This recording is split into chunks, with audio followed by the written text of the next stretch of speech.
Ravi de vous retrouver pour ce nouveau numéro de l'entretien du jour.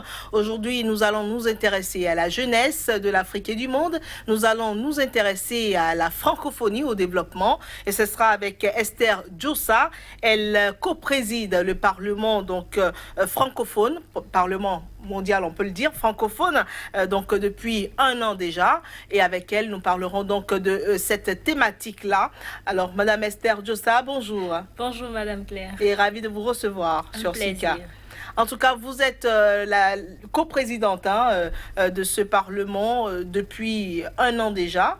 Mais pourquoi un tel Parlement ?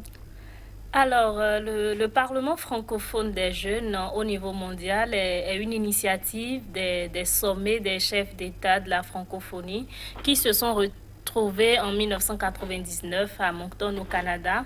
Et le thème principal de ce sommet était la jeunesse. Et à la fin des recommandations, ils ont proposé la mise en place d'un Parlement francophone des jeunes afin de permettre aux jeunes de s'appliquer sur l'art parlementaire, comment ça se passe au niveau législatif, pour que les jeunes, d'une certaine manière, apprennent l'art oratoire et tout ce qui est lié à l'activité parlementaire.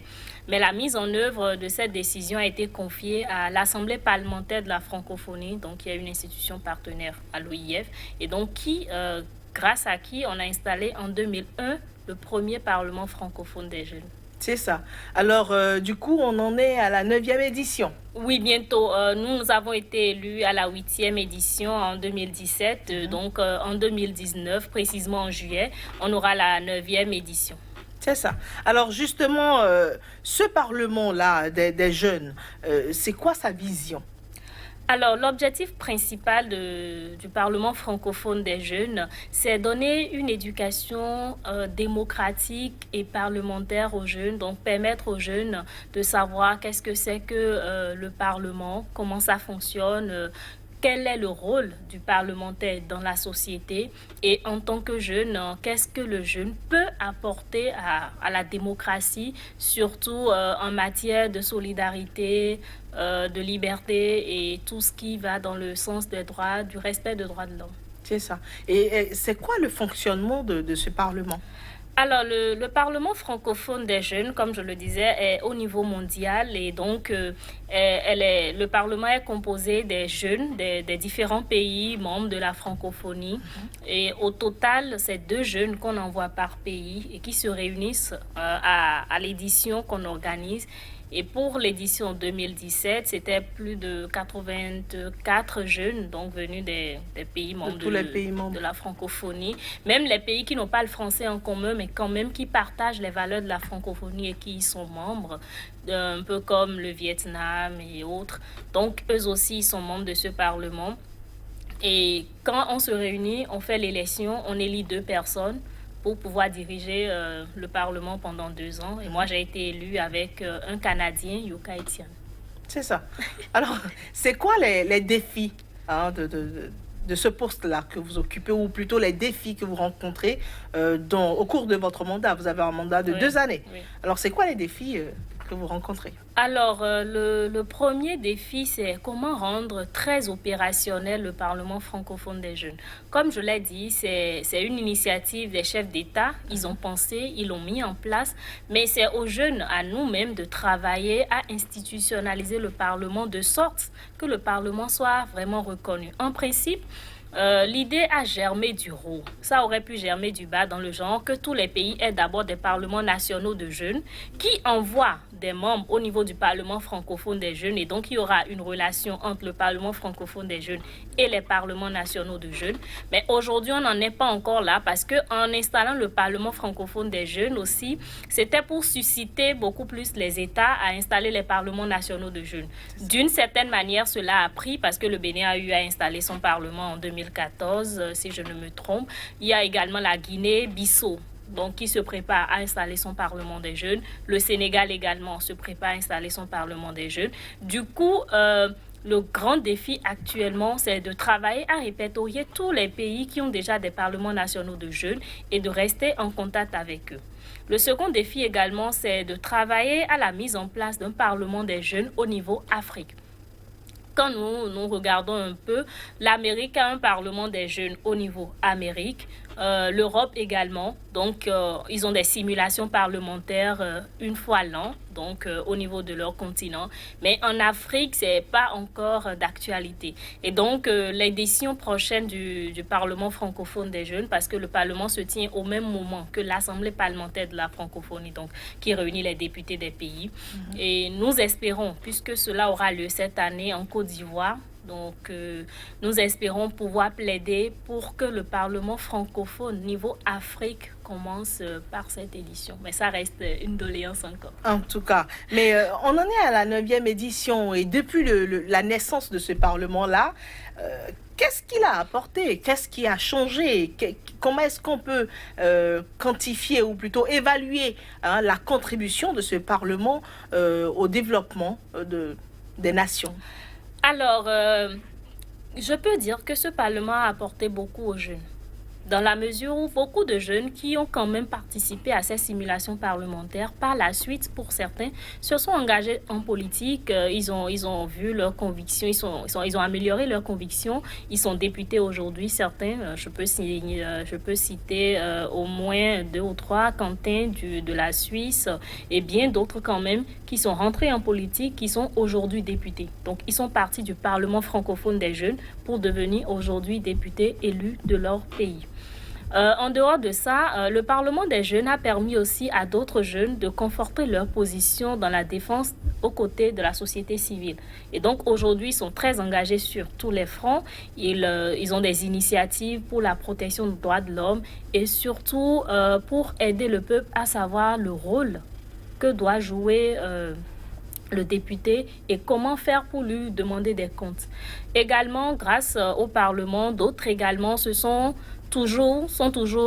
ont amélioré leur engagement en politique, mais pas forcément pour devenir député. D'autres sont devenus maires, d'autres sont devenus conseillers communaux, mais c'est beaucoup plus, cet impact se retrouve beaucoup plus dans les pays du Nord, un peu comme la Suisse, la Belgique, la France.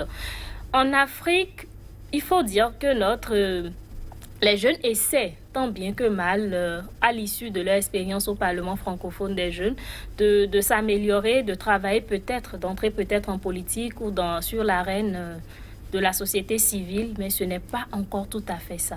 De toutes les manières, depuis que ce Parlement existe, si je ne me trompe, je dois être la 2e africaine et la seule béninoise à occuper le poste de coporte-parole. Alors, mon prédécesseur aussi, c'est un Ivoirien. Donc, aujourd'hui, après le Parlement francophone des jeunes, il a été le coordonnateur de toutes les plateformes des réseaux de jeunes de la francophonie. Donc, je dis toutes les associations qui doivent entrer en contact avec la francophonie. On a une plateforme et c'est lui qui en est le président, donc le coordonnateur. Et aujourd'hui, il fait ses preuves à côté du PNUD grâce à un projet des Nations Unies. Donc, d'une certaine façon, c'est une école. Ça apporte énormément. Ouais, c'est une école, ça vous forme et ça vous aide surtout à vous conforter dans vos positions, à savoir ce que vous voulez. Parce qu'au Parlement, ça se discute beaucoup, comme nos parlementaires ici. Absolument. On échange sur des sujets très pertinents, on adopte des résolutions qui sont ensuite adoptées par les députés en session aussi au niveau de l'Assemblée parlementaire de la francophonie.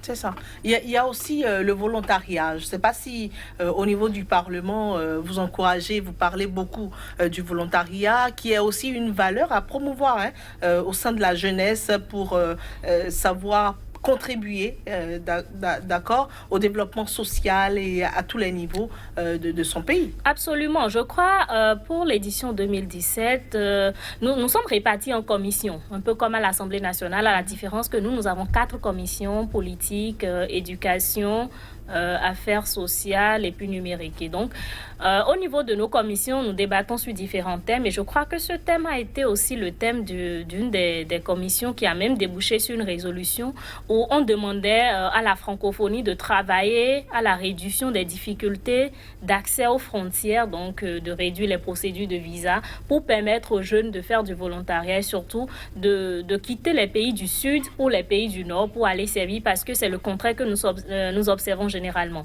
Les pays du Nord ont la facilité de venir faire du volontariat chez nous pour savoir comment on fonctionne, pour servir notre communauté, alors que le contraire n'est pas toujours évident. Donc, nous y travaillons également. Sans oublier aussi que les relations sud-sud aussi.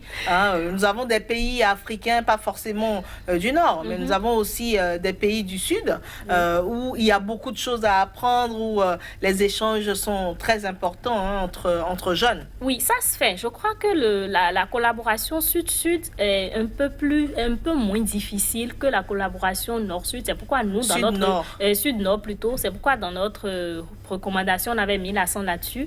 Parce que quand le débat est venu, pour aller dans les pays sud-sud, c'est pas aussi difficile en termes de visa. Donc, nous immigrons facilement. C'est parce que les gens ne font pas très attention. Ils ont l'impression que l'immigration, c'est seulement nord-sud. Mais nous immigrons beaucoup sud-sud en Afrique et ça ne nous cause pas généralement de problème pour obtenir des visas dans ces conditions. Et justement, je vais rebondir sur ce que vous venez de dire. Vous parlez d'immigration et ça, c'est un problème vraiment de la jeunesse aujourd'hui où on parle d'immigration, où on parle de milliers de morts dans la Méditerranée, où on parle de gens maltraités en Libye, etc. Ça aussi, c'est une thématique à prendre à bras le corps. Absolument. Je ne doute pas que pour la prochaine session, donc l'édition de 2019, que le sujet vienne. Je pense que le problème fondamental que nous avons, c'est la résorption du chômage. Mais ce que nous, jeunes, parfois, nous ne remarquons pas, c'est que le problème du chômage, c'est inhérent à tous les pays. Ce n'est pas qu'en Afrique. Absolument. Tous les pays ont ce problème, peut-être à des degrés divers. Et donc, même si vous immigrez, ce n'est pas forcément l'odyssée. Mais dans une certaine mesure, on les comprend, je les comprends, dans la mesure où quand vous êtes parfois dans un pays où vos dirigeants n'ont pas toujours souci de votre bien-être, la jeunesse n'est pas une priorité pour les dirigeants. Je comprends que les gens pensent que c'est l'immigration qui est la solution. Encore que là, je dis, ce n'est pas du tout la solution. C'est à nous, jeunes, de travailler ensemble à produire des conditions meilleures pour les générations à venir. L'espoir n'est pas du tout perdu. Je pense qu'aujourd'hui, la francophonie travaille beaucoup dans ce sens, en finançant des projets des jeunes dans leur pays pour les aider quand même à avoir le minimum. Quand vous avez quand même fait une formation ou appris un métier, vous avez la possibilité de soumettre des projets, par exemple sur Finance Ensemble, c'est un site de la francophonie qui vous permet quand même d'y mettre votre projet et que des contributeurs, des personnes que vous ne connaissez pas viennent financer pour dire oui, ce projet, je pense que c'est bon, je l'achète, je vous aide pour que vous puissiez réaliser votre projet. C'est ça. Alors, les chefs d'État ont initié ce parlement-là, mais est-ce que jusqu'à date, vous avez toujours leur soutien? Est-ce que vous avez la main libre pour fonctionner comme cela se doit? Alors, oui, ils ont initié et ils suivent. Ils suivent dans la mesure où, en 2017, lors du sommet Antananarivo, non, en 2016 plutôt, à Madagascar, pour la première fois, les jeunes ont pris la parole au sommet des chefs d'État de la francophonie. Et quand je dis sommet des chefs d'État de la francophonie, c'est la plus grande instance de l'OIF. Donc, c'est vraiment intéressant que les jeunes prennent la parole pour dire ce dont ils ont besoin, ce qu'ils veulent que les chefs d'État corrigent. Et récemment, déjà en 2018, à Erevan, nous avons fait le même exercice. Donc, nous avons travaillé sur des résolutions que nous avons présentées aux chefs d'État pour leur parler des problèmes que nous avons prioritairement. Et nous avons surtout mis l'accent sur le fait que les jeunes ne doivent plus être des tapisseries dans nos sommets, parce que c'est vrai, on fait voyager les jeunes, on les amène, mais ils n'ont pas forcément droit à la parole. Ils sont beaucoup plus là comme des observateurs et je pense qu'ils sont à l'écoute et ils travaillent à ce que cela soit amélioré. La preuve, nous avons eu la chance quand même, moi et mon second Yuka Etienne, de remettre les résolutions que nous avons adoptées à la 8e édition du Parlement francophone aux chefs d'État lors de leur rencontre à huis clos. En tout cas, on vous soutient dans tout ce que vous faites puisque cela contribue donc au développement de nos pays, donc de tous les pays membres donc de la francophonie. Merci à vous, Esther Djossa. Merci à vous. Je rappelle, vous êtes co-porte-parole du Parlement francophone au niveau mondial. Voilà, avec vous, nous avons passé ce Parlement à la loupe.